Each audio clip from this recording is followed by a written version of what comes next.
mofinaina isan'andro atolotry ny mpitandrina rakotina valina maoly.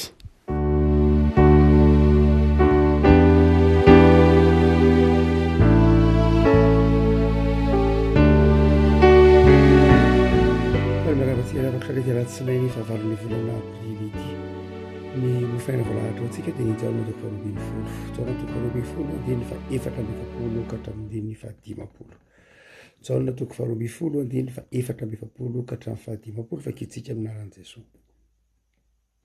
Ary Jesosy niantoka nanao hoe izay mino ahy dia tsy izaho no inono fa izay maneraka ary izay mahita ahy dia mahita izay naneraka. Izao tonga amin'izao tontolo izao ho fahazavana mba tsy hitoetra ao amin'ny maizina izay rehetra mino aho. Ary raha misy mandre ny teniko ka tsy mitandrina, izaho tsy mitsara azy. Fa tsy tonga hitsara izao tontolo izao aho fa hamonjy izao tontolo izao. Izay mandahaka tsy mandray ny teniko dia manana izay mitsara azy. Ny teny izay nolazaiko tamin'ny ihany no hitsara azy amin'ny andro farany. Satria izaho tsy niteny ho ahy, fa ny raha izay naniraka izy no nandidy ahy, izay holazaiko, izay hodoriko. Ary fantatro fa fiainana mandrakizay ny didiny, koa izay lazaiko dia lazaiko arak'izay nolazain'ny iray tamiko. Iray masina manao tsina ny fahamarinana ny teninao no fahamarinana. Amen. Ny jaona toko faharoabin'ny folo mirevako malala dia isan'ny lava amin'ny teny izay amin'ny toko izay ambarany ao amin'ny jaona. Amin'ity jaona toko faharoabin'ny folo ity dia miharihary ny akaran'i Jesosy tany Jerosalema araka ny jaona, ary rehefa niakatra tany Jerosalema izy dia nitoroteny ny amin'ny mahafahazavana izao tontolo izao azy.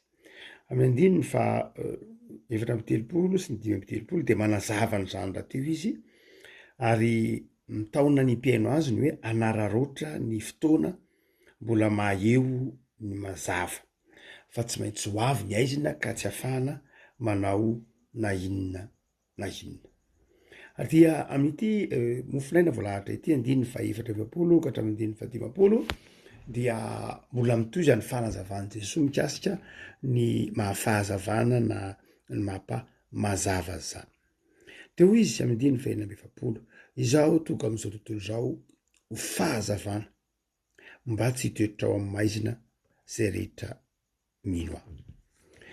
Hatrany am-piadohany ny volana aprily dia efa nanazavintsika ny amin'ny lanjany ny tenin'i Jesosy hoe fahazavana izy, ny dikany hoe mazava, fa izay fanampanazavana asehon'ny filaza-tsaraka ny jaona amin'ity mofinaina ity dia raha miteny Jesosy manao hoe mazava izy dia farafahakeliny zavatra telo no tokony ao an-tsaintsika pino raha ohatra ka manaraka ny toritenin'i Jesosy.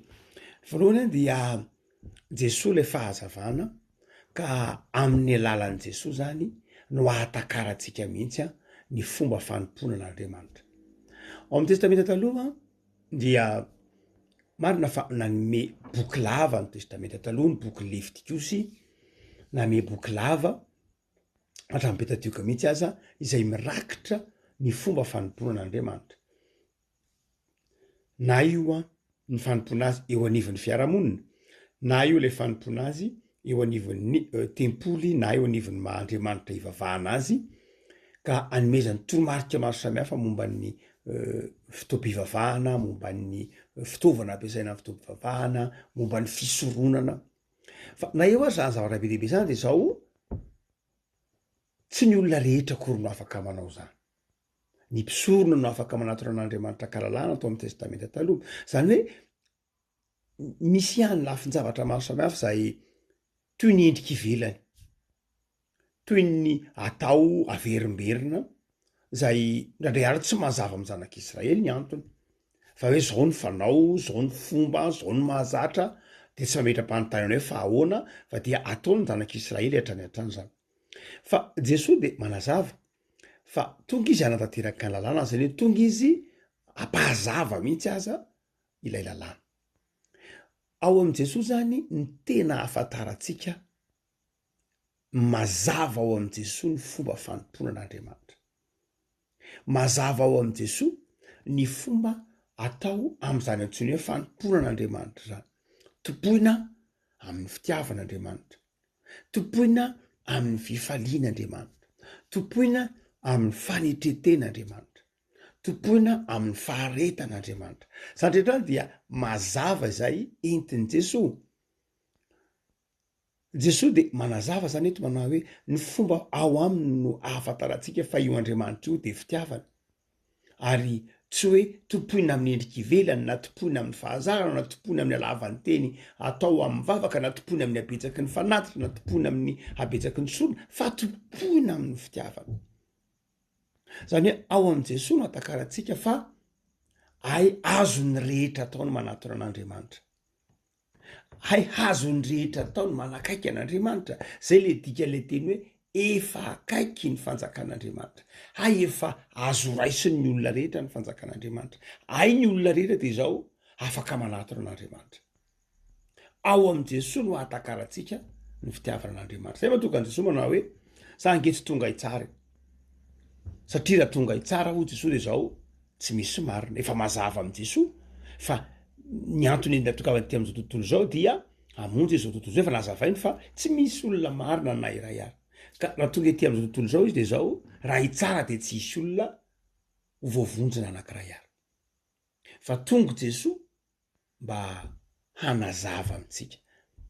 Dia rehefa takatritsika ny fomba fanomponan'Andriamanitra de tiatsika ny fanomponan'Andriamanitra. Tsy zioga amitsika io fanomponan'Andriamanitra io. Matetika ngeny tsy fahatakaran'ny olona zavatra ny mahatonga azy menimeniny. Ary zanak'Israely tahaka zany koa. Reo mpisorona, reo fariseo, reo mpanoran-dalàna dia tsy nampianatra ny zanak'Israely ny dikany hoe fanomponan'Andriamanitra fa nataony azy reo fotsiny ary nataon'reo reo fariseo sy mpanoran-dalàna sy mpisorona tohotra fiakarana mihitsy ary ny jiosy ny zanak'Israely. Ny fiangonana nataony fitadiavana, tsy nazavainy mihitsy ny hoe zao ny fomba fanomponan'Andriamanitra na dia nahafantatra an'izany ary izy ireo. Azay mahatonga ny hoe lasa toy ny zioga teo anatrehan'ny jiosy ny fanomponan'Andriamanitra indraindray. Satria nataon'ireo ireo mpitondra fivavahana enta mavesatra teo antsoroky ny vahoaka ka de nanjary le fivavahana no hitany. Tsy hitany intsony Andriamanitra, tsy hitany fitiavan'Andriamanitra, fa le fivavahana no hitany de hitany navesatra. De hoy Jesosy mantsy ny fariseo manao hoe nareo ange tsy tafiditra fanjakan'Andriamanitra fa bananareo le fanjakan'Andriamanitra. Nareo manome eta mavesatra ny olona amin'ny fanomponan'Andriamanitra, hany ka manjary tsy tian'ny olona Andriamanitra satria ataonareo mavesatra mantsy ny fariseo zany vesaranareo entana ny olona ao anatin'ny fahantrana, ao anatin'ny fahasairanana dia mbola vesaranareo fariseo sy mpanoran-dalàna eta mavesatra ny bininy de manjary tsy tena tiany Andriamanitra. Jesosy zany de avako malala nanaisotra n'ilay eta mavesatra ary dia nametraka ny fitiavan'ny olona an'Andriamanitra tao am-po. Rehefa mazava amin'ny olona tsara, rehefa mazava amintsika tsara ny momba an'Andriamanitra, ny fitiavan'Andriamanitra, ny fahatsoram-pon'Andriamanitra, rehefa mazava amintsika ny fahamasinan'Andriamanitra de zao tiatsika Andriamanitra. Ataonao ahoana no fity zavatra tsy mazava aminao? Ataonao ahoana no fity zavatra tsy takatrao? Fa rehefa takatrao ny zavatra anankiray, rehefa fantatrao ny zavatra anankiray de zao fantatrao ny mahatsara azy de tianao izy. Hotsika manao hoe Jesosy teny hoe izy le fahazavana, tonga izy hanazava. Inona no nazavainy voalohany? Ny momba an'Andriamanitra, ny fanomponan'Andriamanitra. Ary de manjary mazava amintsika ny hevitry ny hoe manompo an'Andriamanitra fa tia an'Andriamanitra, tia hanao ny sitrapon'Andriamanitra. Fa ny faharoa lehibe zay Siony Jaona ihany rehefa miteny hoe mazava Jesosy, tonga hanazava amintsika izy ny momba an'Andriamanitra sy ny fanomponan'Andriamanitra. Fa izao koa tonga hanazava amintsika mihitsy izy ny antony fiainatsika. Fa hazavany Jesosy manao hoe mandeha ao amin'ny maizina nge nareo raha tsy ao ahy. Raha tsy tonga de mandeha ao amin'ny maizina nareo. Tsy fantatsika akory ny antom-bisitsika. Jesosy nanazava manao hoe zay manota nge de andevon'ny ote. Zany hoe raha tsy teo Jesosy de manjary tsy fantatsika akory hoe andevozon'ny ota nge itsika. andevoziny izao tontolo zao angentsika ary zay everintsika hoe tsara ange tsy tsara amitsika kory ary fa tsara am'lay ratsy lay ratsy no miteny hoe io ny tsara nefa le izy tsy tsara fa lasa tsara izay izao tontolo zao no mamaritra n'lay atao hoe tsara de manjary tsara ny fitiavatena tsara ny fanavakavahana tsara ny fitiavam-bola tsara zany no laverintsika hoe tsara ary de manjary latsaka ao anatin'ny aiziny tsika de tsy fantatritsika koa tsy fantatro tontolo zao hoe ao anatin'ny aiziny izy fa rehefa tonga Jesoa de nitondra fahazavana de manjary fantatsika ny tenatsika tahaka an'zaka io sy rehefa niona tamin'i Jesoa izy de fantany ny tenany hoe mpanota ary dia nitsasaky ny fananako omeko hoan'ny malahelo ary izay nalaiko tamin'ny tsiraro ny irako avy efatreny zany hoe rehefa ao am' Jesoa tsika de lasa fantatsika ny antom-pisitsika ety am'ty tany fandalovany ity lasa tsy izao tontolo zao tsony mibaiko atsika tsy ny filatsika tsy ny nofonofotsika kory aza fa ny sitrapon'Andriamanitra no mibaiko atsika de fantatsika ny dikany hoe inona moa ny antony nahoana moany nataon'Andriamanitra inona moa ny antom-pisiko inona moa ny antom-pisitsika ao am' Jesoa rehefa ao am' tompo isika de fantatsika izany mazava amitsika ny antom-pisitsika ary rehefa mazava amitsika ny antom-pisitsika fantatsika ny dikan'ny antom-pisitsika de zao manana risy-posy herim-panahtsika hanatratra lay tanjona sy ny dikan'lay antom-pisina fa raha ohatra ka tsy fantatsika ny antom-pisitsika de zao mazava ho azy ohatran'ny olona sanatriny zany von'ny Alzheimer de entiny tongony mandeha enina entiny tsy manjenjeny ty am'ty zao tontolo zao ty araka ny tenin'ny tompo anao hoe toy ny aho koa fa helin'ny rivotra mandeha manjenjeny eton'ty tany fandalovany ity dia zay any fa rehefa ao am'ny tompo isika de lasa misy olona manana zotra andehanana manana tondro zotra arahana manana lalakizorana mazava reafako malala sofa teo Jesoa mahatonga atsika ho tian'Andriamanitra satria fantatsika ny dikan'ny fanompona sofa tonga Jesoa raisinao Jesoa de fantatrao ny tenanao fantatrao zay izay lalana mahasambatra anao fantatrao ny lalakizorana tokony andehananao ary fantatrao koa ny tsy tokony ataonao fa ny farany zay dikany atao hoe mazava ihany ko hotsika hoe mampahafantatra ny tenatsika nge io e mampahafantatra ny fanomezam-pahasoavantsika nge io e mampahafantatra ny fahalementsika nge io e mampahafantatra ny heritsika koa io fa ny fahatelo de zao ny fahazavana zay tenenin' Jesoa koa dia fahazavana zay mahatonga ny olona afaka manompo miasa arak'izany inona moa raha ohatra ka fantatrao ary ny fanomezam-pahasoavanao fantatrao ny lalakizoranao kanefa ianao tsy afaka miasa tsisy heviny zany zay mahatonga ny Jaonina eto manazava tam'y toritenin'i Jesoa hoe fa izay mandeha am'y maizina tsy mahalala zay alehany fa raha mbola manana am'y mazava ianareo de mino ny mazava mba ho tonga zanaky ny mazava Jesoa manazava fa ny mahazanaky ny mazava atsika de zao isika miasa Paoly moa de manazava ny hoe raha mbola manana ny mazava na ny Efesianina de araroty de mandehana de ny mbola manana ny mazava ry avako malala Jesoa tsy vitany hoe mampianatra atsika hoe inona ny fanomezam-pahasoavana ny meny atsika fa Jesoa koa mbola mitaridarana atsika ahafahatsika mampiasa ny fanomezam-pahasoavana ny meny Andriamanitra atsika be de be nge ny olona meny Andriamanitra fanomezam-pahasoavana fa tsy mahay mampiasa eo amin'ny firazantsara-masina araky ny Luka toko fa